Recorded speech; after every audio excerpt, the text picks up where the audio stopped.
So guys అయితే ఈ రోజు అయితే ఎర్నింగ్ అయితే సో మార్నింగ్ నుంచి అయితే ఇప్పుడు ఎగ్జాక్ట్లీ టైం వచ్చేసరికి 4 అవుతుంది.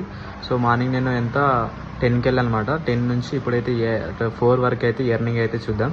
సో పైన స్క్రీన్ పైన చూస్తున్నట్టుగా 1995 రూపాయలు అయితే పేవాట్ అయితే జరిగింది. సో దాని నుంచి అయితే రేపటి ఆర్డర్ కోసం అయితే 150 రూపాయలు అయితే క్రెడిట్స్ అని వేసుకున్నాను. కింద క్రెడిట్స్ అయితే కనిపిస్తుంది కదా, అది క్రెడిట్స్ వేసుకున్నాను. మిగతా అయితే క్యాష్ కలర్ కింద ఉంది, అదైతే క్యాష్ కలర్ అయితే తీసుకున్నాను.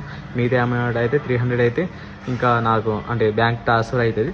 సో ఇది కాకుండా ఇంకా పర్సనల్గా అయితే ఇంకా 500 రావడం జరిగింది. 1995 ప్లస్ 500 వేస్తే ఎంత అవుతుందో మీకు క్యాలిక్యులేట్ చేసుకోండి. అంటే సుమారు దగ్గర 2500 వరకు అయితే మాట.